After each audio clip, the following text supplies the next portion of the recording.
Imagine dropping $110 million on a high-octane sci-fi thriller starring Glen Powell, directed by Edgar Wright and based on a Stephen King classic, only for it to flop hard at the box office, scraping just $34 million worldwide in its first week.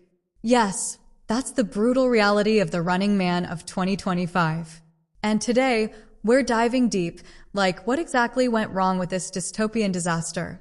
So released on November 14th of 2025 by Paramount Pictures, The Running Man opened to a disappointing of $16.5 million domestically, landing second behind Now You See Me 3. And by November 21st, it had grossed $22.9 million in the US-Canada market and $11.2 million internationally, totaling $34.1 million globally, which is mere 31% of its massive $110 million production budget. And the second weekend saw a brutal 75% drop to around $1.67 million on Friday alone, because the competition intensified. So with a major failure, the film is on track for a catastrophic finale, far below the amount needed for profitability. But overall, directed by Edgar Wright in his priciest project yet, this adaptation stays faithful to King's 1982 novel, The Running Man, unlike the campy 1987 Arnold Schwarzenegger flick. Like Glen Powell stars as Ben Richards, a desperate dad entering the deadly network game show where runners evade hunters for $1 billion.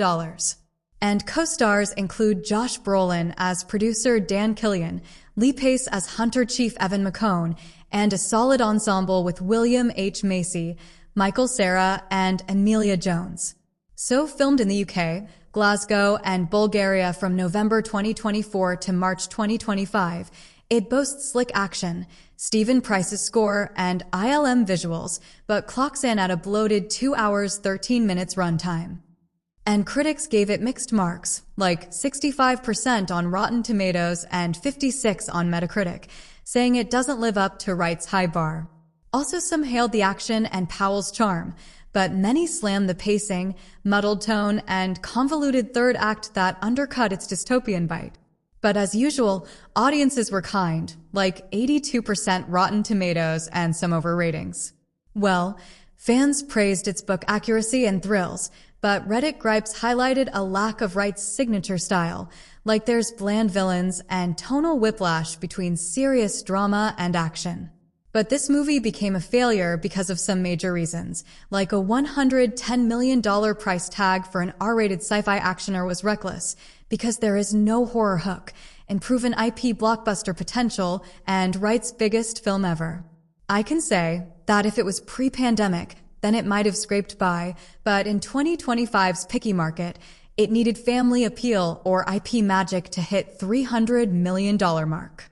And it's not like you can achieve huge success with low budget.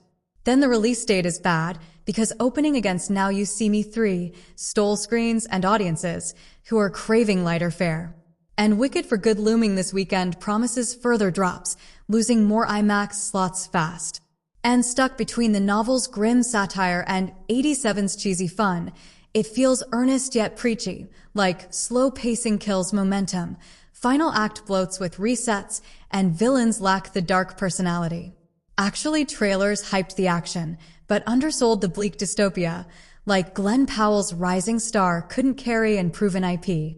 And overseas underperformed as global crowds favored magic sequels over hunters. So Paramount Pictures gambled big on prestige over popcorn safety, proving audiences want escapist wins, not $110 million risks on mid-tier king tales. And this movie warns makers that match budget to appeal, dodge crowded dates, and nail tone. Well, The Running Man of 2025 proves even talent can't beat bad bets. So, what do you think went wrong? Did it deserve the flop? Drop your takes in the comments below.